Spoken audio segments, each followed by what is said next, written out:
आणि मग 83ला म्हणजे 11 मे 1983 हे आम्ही आमचा वर्धापन दिन समजतो की त्या दिवशी आम्ही पहिल्यांदा असाच नाट्य महोत्सव, आणि आम्ही पहिल्यापासून जिगीशांनी नाट्य महोत्सव असं म्हटलं नाही, नाट्य सहवास असं म्हटलं, आणि तो 2-3 दिवसांचा केला होता. त्याला आम्ही मुंबई पुण्याहून काही गेस्ट बोलवते, कमलाकर सोनटक्के सर, विभा देशपांडे सर, प्रयोग केले, त्यांच्याशी चर्चा केली, असं एक वेगळं ज्याला संस्थात्मक पातळीवरचं काम ते 83 पासून सुरू झालं. आणि म्हणून यावर्षी मे मध्ये 44 वर्ष पूर्ण झाली संस्थेला. मैत्रीला आमच्या जवळपास 48-49 वर्ष झाली. खरं सांगायचं तर सर, आम्ही नेहमी बघतो की जिगीशामध्ये जी लोक आहेत, म्हणजे जसं आम्ही ऐकलंय खूप वेळेला की सर्वात जास्त मुली आहेत आणि मुलंही आहेत, दोन्ही म्हणजे तेव्हाची. आणि आज आम्ही ज्या पूर्ण रंगभूमीवर आणि सगळीकडे दिसतात, तर ही सगळी शिकलेली म्हणजे सुसंस्कृत आणि सुज्ञ हे आम्हाला दिसतात. म्हणजे सगळ्यांचं मास्टर्स आहेत, प्रत्येक गोष्टीमध्ये त्यांचा अभ्यास आहे. तर एखादी संस्था जेव्हा टिकून राहण्यासाठी ही का महत्त्वाची गोष्ट आहे. आज तुम्ही एवढी 40 वर्ष जेव्हा किती संस्था आम्ही ह्या मुंबई नगरीत बघितल्या, पुण्यात बघितल्या, पण त्या एका ठराविक काळापर्यंत चालतात आणि नंतर त्या डाऊन होतात, मग भांडणं होतात आणि इश्यू होतात.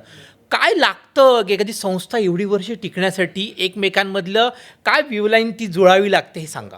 बरोबर आहे. नाही, हे खूप महत्वाचं आहे असं मला वाटतं. मुळात मला असं वाटतं की ज्या गोष्टीने तुम्ही आता सुरुवात केली मैत्रीच्या धाग्याने, म्हणजे नाटकाचं पॅशन एकीकडे आणि मैत्रीचा धागा दुसरीकडे, हे दोन्ही इतके आमचे घट्ट होत गेले सगळ्यांचे. म्हणजे मी गंमत म्हणून सांगतो की जनरली आपण असं म्हणतो ना की परगावी एखादी संस्था असली, किंवा म्हणजे आता औरंगाबाद आहे किंवा अजून सोलापूर आहे, नागपूर, की त्याच्यात अच्छा हे व्यावसायिक नाही ना, म्हणजे हौशी नाट्य संस्था आहे. मला हौशी हा शब्द कधीच त्या अर्थाने आवडत नाही. मला असं वाटतं की प्रयोगशील वृत्तीने आम्ही करत होतो. म्हणजे तेव्हा गंमत अशी होती की म्हणजे आम्ही जरी प्रायोगिक नाटक करत असलो किंवा आम्ही सगळे नोकरी करून संध्याकाळी नाटक करत असलो तरी प्रोफिशियन्सी होती. आम्ही नाटक ज्या पॅशननी केलं, म्हणजे आम्ही सेट रंगवायचो, आम्ही सेट बनवायचो, आम्ही 24 तास बरोबर असायचो. संध्याकाळी ओढ असायची की कधी आम्ही भेटतोय सगळेजण. ही ओढ जी आहे ना ती, आणि त्याच्यात कुणाचाही वैयक्तिक जेव्हा स्वार्थ असतो किंवा काहीतरी वेस्टेड इंटरेस्ट असतात, असं न करता आम्ही एक स्वतःशीच कमिटमेंट केली. त्याच्यातली छोटीशी गंमत अशी की त्याच वेळी औरंगाबादमध्ये अनेक चांगल्या नाट्य संस्था होत्या. खूप चांगली सिनियर नाट्य संस्था होती ज्याला राज्यनाट्य स्पर्धेत पहिलं बक्षिसापर्यंत पोहोचले होते.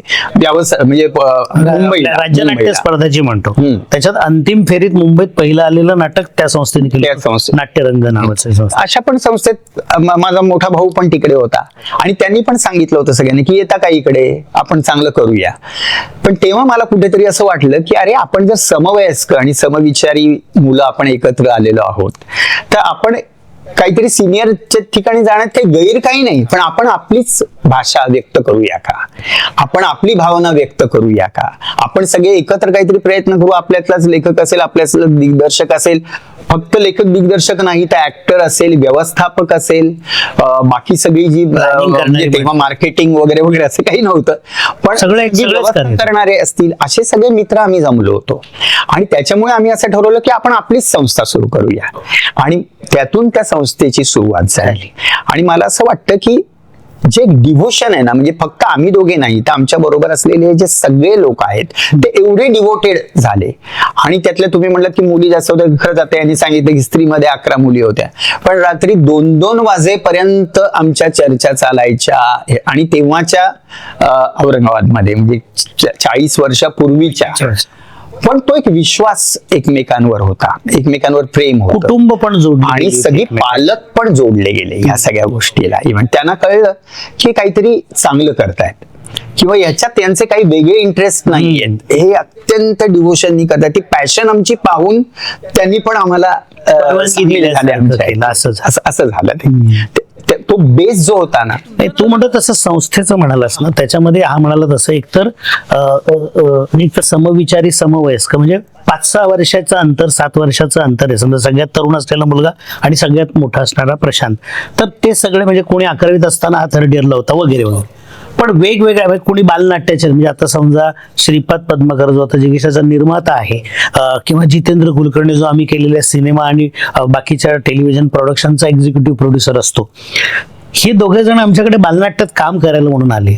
आणि आज त्याच्यामुळे कसं झालं की वैयक्तिक धागा इतका मैत्रीचा जोडलेला आहे, त्याच्यामुळे समान विचार असणारी माणसं आणि समान विभागणी असणारी माणसं, कोण छोटा सिनियर ज्युनियर कोणी नाहीये, एक एकजूट डेमोक्रेटिक सिस्टीमची खरी सिस्टीम नाट्यसंस्थेत आमच्या लागल्यामुळे झालं की बाबा निर्णय घेणारे आहेत थोडीशी वरची माणसं, ठरल्यानंतर आपसात चर्चा, कुणीही कोणाला विरोध करू शकतं, हे नाटक करायचं की नाही याच्यात माझं मत स्पष्ट मांडू शकतं, ठरल्यानंतर मात्र सगळेच्या सगळे आपापल्या कामाशिवाय, म्हणजे मी फक्त दिग्दर्शनच करेल असं नाही, हा फक्त लेखनच करेल असं नाही, मग ते नाटक उभं करण्यासाठी जे जे करता येईल, त्याचा उत्तम प्रयोग कसा होईल, त्याच्यासाठी काय काय आपल्याला निर्मिती करता येईल, त्याचं म्युझिक कसं करता येईल, सेट कोणाला विचारता येईल, झपाटून जाऊन काम त्या काळात आम्ही केलं. म्हणजे आम्ही जिगीषाचं छत्रपती संभाजीनगरमध्ये केलेलं काम म्हणशील तर एक 6-7 वर्षांचंच आहे, कारण पुढे 87-88 पासून आम्ही इकडे आलो, पण त्या 7-8 वर्षात आम्ही जवळपास 15 वर्षांचं काम केलं,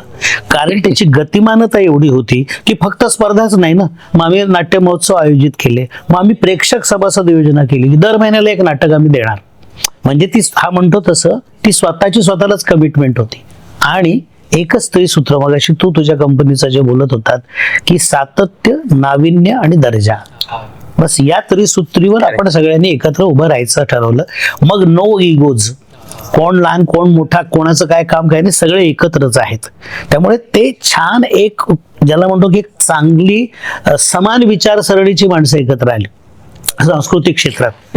मला असं वाटतं सगळ्यांनी एकमेकांना ग्रो होताना पाहिजे ना, त्यामुळे प्रत्येकाचे स्ट्रॉंग पॉइंट्स काय आहेत, प्रत्येक कुणाचा वीक पॉइंट काय, स्वभाव काय आहेत, ह्या पण सगळ्यांचे रंग त्याच्यात मिसळले गेले सगळ्यांचे. आम्ही एक गोष्ट ऑब्झर्व केली, म्हणजे आम्ही अनालिसिस केलं जिगीषाचं, कारण की मी परत जिगीषा करते, आज जवळजवळ 44 वर्ष गोष्ट करते, सर अनालिसिस करताना लक्षात आहे तुम्ही कॅल्क्युलेटिव्ह रिस्क घेतलेत. म्हणजे सुरुवातीचा टप्पा जसं म्हणाल्याप्रमाणे तुम्ही जसं तुम्ही परभणीला माझं नाही, मी ते माझ्या गावात आई वडील शेतकरी आणि वडील आईनी स्थलांतर केलं औरंगाबादमध्ये आल्यानंतर.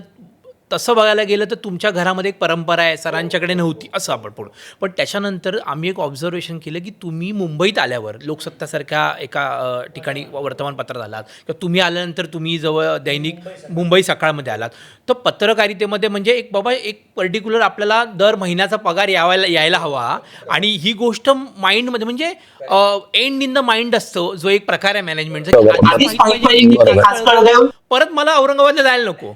तर ही प्रोसेस तुम्हाला तेव्हा ही जाणत्याप्रमाणे जाणीवपूर्वक केली का तुम्ही, आणि त्याप्रमाणे हे केलं?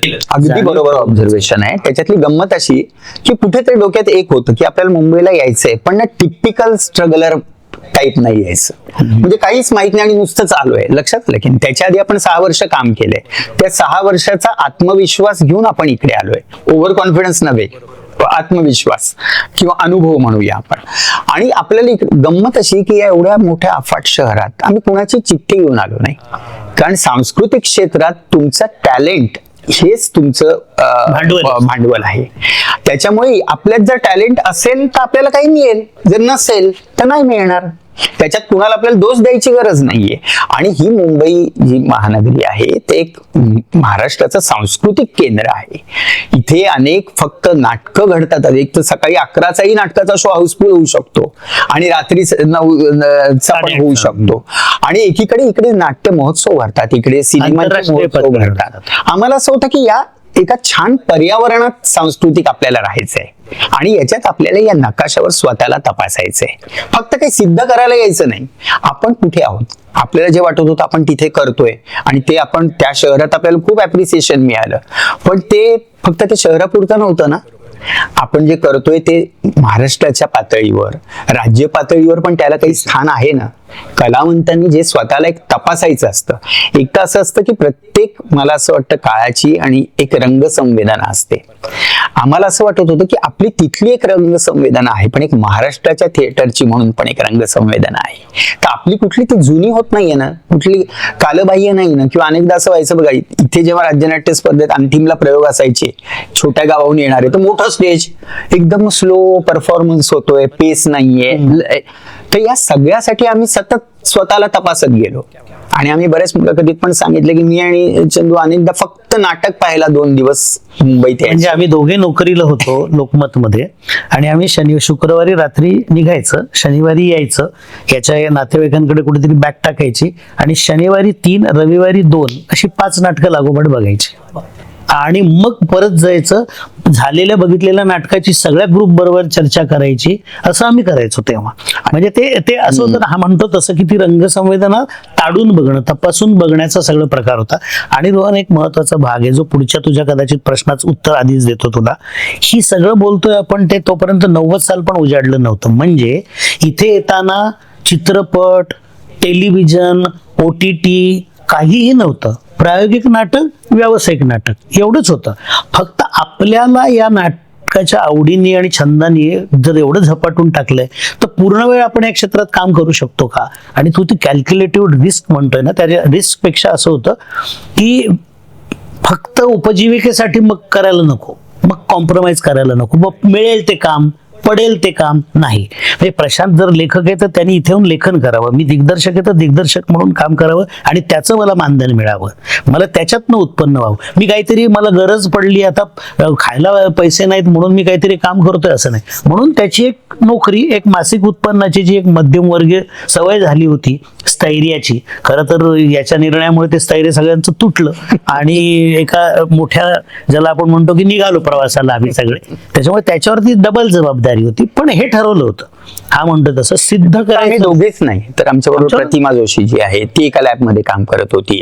श्रीपाद पद्माकर, जितेंद्र कुलकर्णी, एका अभय factory जोशी काम करत होते. हे एकीकडे काम करत होते. प्रतीक्षाने डायरेक्ट काम हा, सुरू केलं. प्रतीक्षा कारण तिला- actress म्हणून झाल्यामुळे हा, आणि तिला नोकरी कामही करणं नाही लागलं. लागलं. पण प्रत्येकाने एक सुरुवातीला जॉब घेतला, आणि नंतर जेव्हा असं झालं की अरे आता आपण सोडू शकतो, आपल्याला पूर्ण वेळ आहे काम, आणि खूप चांगले लोक इकडे भेटले. म्हणजे मुंबईत नाट्य इतक्या संस्था, चांगल्या लोकांनी, माणसं, आम्हाला सहकार्य केल्यापेक्षा सामावून घेतलं, हे फार महत्वाचं आहे.